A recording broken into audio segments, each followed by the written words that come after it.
O Mano tá do meu lado, eu vou pegar ele pelo braço, tá? Valeu, Roger. Quando o Mano estiver por aí, puxa ele. O Roger tá nessa galeria de ídolos do Cruzeiro. Ah, já tá aí? Então toca você, Roger. Tá com o Mano aí, tem prioridade. Ih, rapaz, aqui o abraço. O abraço do Mano com o Sobis. Precisamos ser campeões juntos, né? Pô, finalmente, ele já tinha me roubado um. Deu dura nele quando ele tomou o terceiro cartão lá no Maracanã, ou não? Não, eu sempre... Eu fugi dele o tempo todo. Eu sempre falo nessas horas que cada um dá a colaboração do jeito que pode. O Sobis deu com o terceiro amarelo. É, exatamente, era pra ser assim. Era pra ser assim, tá e a gente escrito, tem que respeitar. tá Claro que são coisas que a gente não gostaria, mas foi bom, deu tudo certo. O Papai do Céu quis assim e aproveitar agora. Parabéns. Parabéns, velho. Obrigado, alemão. E aí, continuando Do Metallica. continuando o assunto do Sobis, você não tinha o seu principal atacante, né, a sua primeira opção, e você perdeu o Raniel com 2-3 minutos de jogo. Como é que passa pela sua cabeça tudo que você montou, tudo que você treinou, tudo que você deu de confiança para o menino? Você, no início da partida, você tem que forçar uma substituição. É duro, né? É duro. Para quem já participou de jogos importantes como esse, você tem uma ideia do jogo, os jogadores têm uma ideia do jogo, você trabalha em cima disso, toda uma preparação, e você perde um jogador com menos de 5 minutos, né? Você perde o jogador, cria uma situação que para nós era difícil, porque o nosso ataque passou a ficar muito leve. O único jogador com força física era ele, com diferentes características dos outros, né? Então, para a gente foi muito difícil nessa hora. Para ele deve ter sido muito, porque a cabeça, né, você se prepara, você pensa em você ser o jogador da final, todo mundo entra numa final pensando isso. Principalmente centroavante. Principalmente centroavante. E aí você vê a frustração naquele momento. Mas a equipe está bem preparada, ela foi amadurecendo durante essa temporada. O conhecimento que nós temos uns dos outros, né, já é bastante bom. É um ano e 4 meses de trabalho, isso é raro no futebol brasileiro. Então quem consegue fazer isso, consegue fazer pequenas alterações mesmo sem mexer com a formação. E o duro foi que a 40 do primeiro tempo a gente perdeu o Robinho também pela mesma questão, uma questão muscular. E o próprio Alisson no segundo tempo com câimbras, né? Você foi forçado a fazer 3 substituições.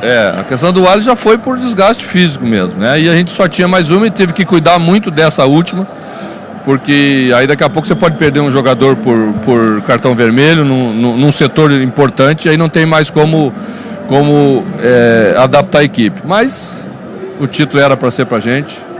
A gente batalhou. Eu prometi ao torcedor do Cruzeiro que nós voltaríamos a disputar título nessa temporada. Não só voltamos, como conquistamos aí o título de campeão da Copa do Brasil e devolvemos o Cruzeiro com título, uma vaga direta para tão sonhada Libertadores no ano que vem. Isso é bom demais, sem dúvida nenhuma. Agora, mesmo com as substituições forçadas, né, por lesão, na minha ideia de interpretação de jogo, você mostrou para o seu torcedor que você queria ganhar o jogo durante o tempo normal, né, nos 90 minutos. E com a substituição do Rueda, quando ele bota o Rodinei, pareceu que ele gostaria de levar para os pênaltis a partida. E eu vivi um pouquinho ali dentro do Cruzeiro e eu tenho alguns amigos que me contaram que você treinou muito cobranças de pênalti. Você sabia que essa possibilidade era grande? Não sabia, mas você tem que estar preparado para todas as situações, né? Nós treinamos hoje às 11 da manhã, a equipe. Fizemos isso em três jogos decisivos da Copa do Brasil aqui. Jogo 21h45, a nossa concentração favorece você fazer isso, estamos todos ali. Então podemos fazer algumas coisas a mais, né, nessa hora de preparação. Nós não tínhamos ido bem na decisão no Paraguai, na Sul-Americana, onde fomos eliminados. Eliminamos o Grêmio aqui, mas também não fomos tão bem, porque perdemos 2 penalidades máximas. E você, se eu não me engano, não tinha 3 cobradores daquela partida contra o Grêmio. Depois eu lembro aqui, mas foram 3 diferentes jogadores que você escolheu. Eu não escalei hoje o Murilo. Não tinha o Sobis. Não tinha o Sobis, que bateu o primeiro. E o Raniel. E o Robinho. Então eram 4. 4 jogadores.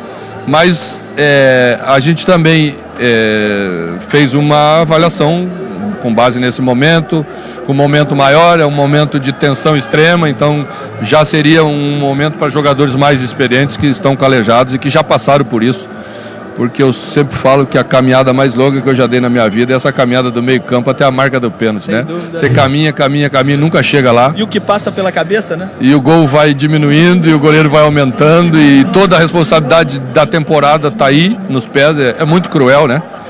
Mas felizmente a sorte sorriu pra gente e conquistamos o título. Agora uma pergunta em relação ao que pode acontecer com o futebol, né? Aos deuses do futebol. Quando se termina o jogo 0-0, provavelmente a grande diferença entre as duas equipes era no gol. Não pela falta de qualidade do Muralha, que foi jogador convocado no início da partida, mas pela instabilidade que vive o goleiro do Flamengo.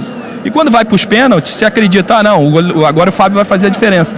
Mas as histórias que o futebol nos conta, de reversão, aqui o Arrascaeta chegando também para bater um papo com a gente, as histórias que o futebol nos conta, de redenção, de coisas extraordinárias que acontecem. O que passou pela tua cabeça? Não, agora eu estou com o Fábio garantido, ou estou preocupado com essas histórias que o futebol costuma nos contar?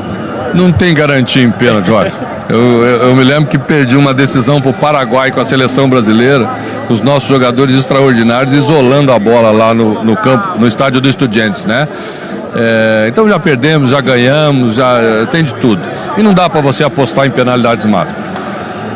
Agora, a gente por mais que hoje em dia os goleiros estudam e têm pegado muito pênalti, né? Sim, mas todos os lados estudam, né? Não dá para você ir tranquilo por uma cobrança de penalidade máxima. Agora, existe uma diferença entre os goleiros que pegam pênaltis e os goleiros que não pegam tantos pênaltis. Isso é diferente, independentemente de fase. Tem uns que tem um quê diferente nesse momento, sabe enervar mais o cobrador, sabe induzir ao erro, sabe não sair antes, controlar os seus nervos para não sair antes pro canto e aí dar a facilidade pro cobrador. E Fábio é um desses jogadores. O microfone cortou. Voltou, querido. Acho que... Então deu.